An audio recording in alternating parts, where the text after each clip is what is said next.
Hello, people, and welcome back to the Forbes YouTube channel. This is video 38 of our daily current affairs initiative, where we bring to you 10 questions from current affairs, which are very, very important for your competitive exams. So, let's start with question 1 of the day. Which Indian cricketer became the first to captain 3 different IPL teams recently? हाल ही में कौन सा भारतीय cricketer 3 अलग अलग IPL टीमों की कप्तानी करने वाला पहला खिलाड़ी बन गया? I'm sure everybody is following the IPL matches, and the right answer for this question is Ajinkya Rahane. And just remember कि हर क्रिकेट क्वेश्चन का आंसर विराट कोहली नहीं होता है. Moving to question 2, who is the head of the National Task Force set up by the Supreme Court recently to address student mental health issues? हाल ही में छात्रों के मानसिक स्वास्थ्य संबंधी मुद्दों के समाधान के लिए सर्वोच्च न्यायालय द्वारा गठित राष्ट्रीय टास्क फोर्स का प्रमुख कौन है?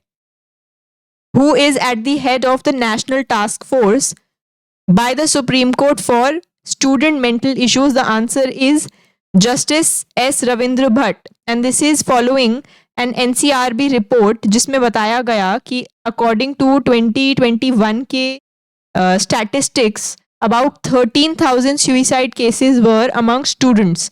NCRB की full form क्या है? National Crime Records Bureau. Question 3, what is India's revised GDP growth forecast for financial year 26 according to S&P Global? S&P Global के अनुसार वित्त वर्ष 26 के लिए भारत का संशोधित जीडीपी विकास पूर्वानुमान क्या है? What percentage of GDP growth has S&P Global predicted for India? The right answer is 6.5%. Question 4, who has been appointed as the 5th full-time member of NITI Aayog recently? हाल ही में नीति आयोग के 5वें पूर्णकालिक सदस्य के रूप में किसे नियुक्त किया गया है? The 5th full-time member of NITI Aayog.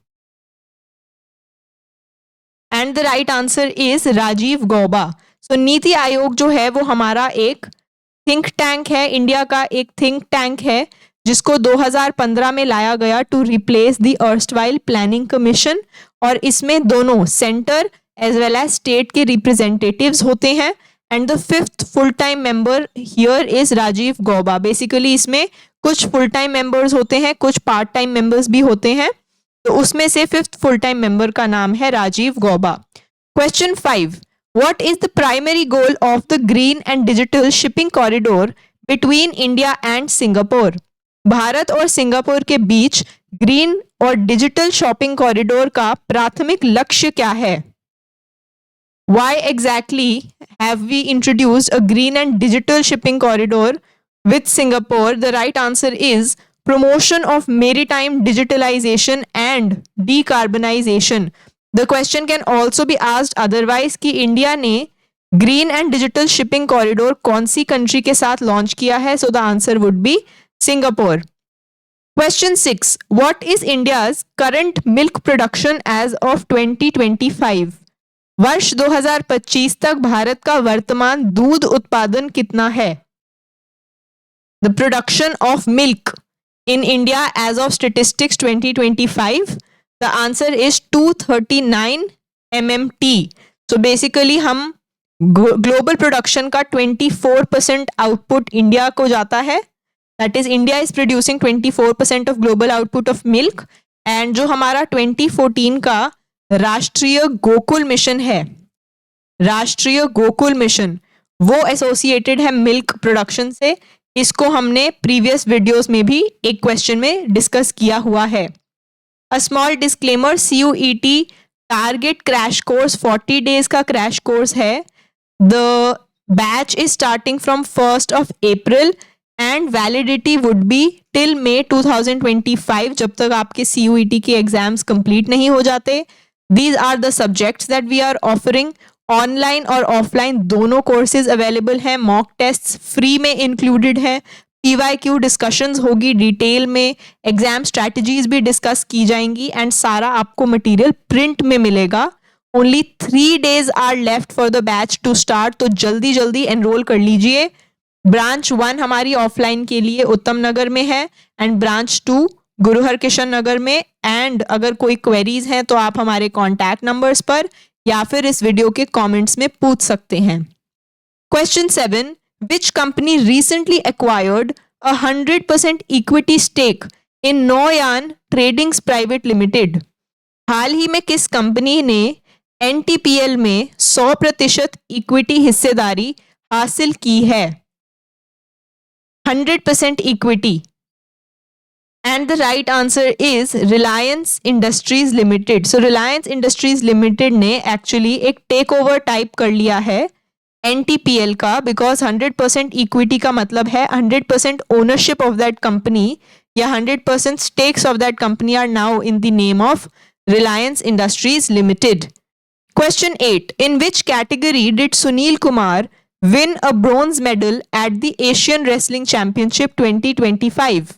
एशियाई कुश्ती चैंपियनशिप 2025 में सुनील कुमार ने किस वर्ग में कांस्य पदक जीता?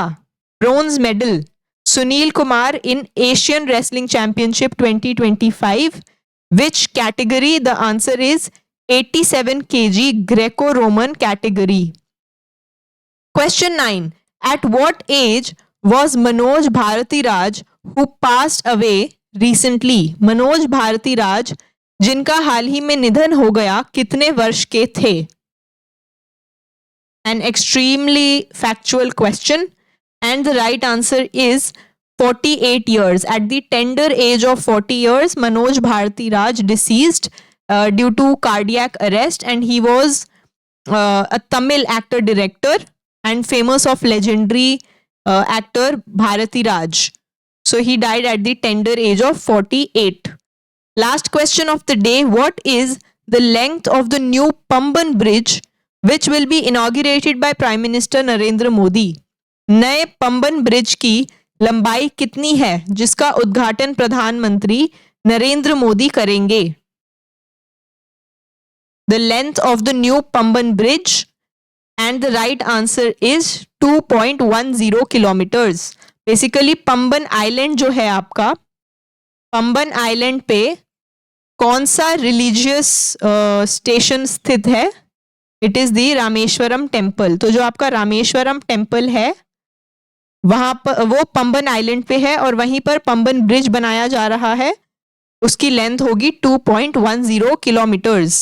So these were our 10 questions of the day. If you liked the video, then subscribe to our channel, join us on our social media channels, and very important, you have to join our Telegram channels अगर आपको इन सभी question answers in English as well as in Hindi में PDF में चाहिए और इनकी explanations भी चाहिए। The link is in description. Thank you, bye bye and keep learning.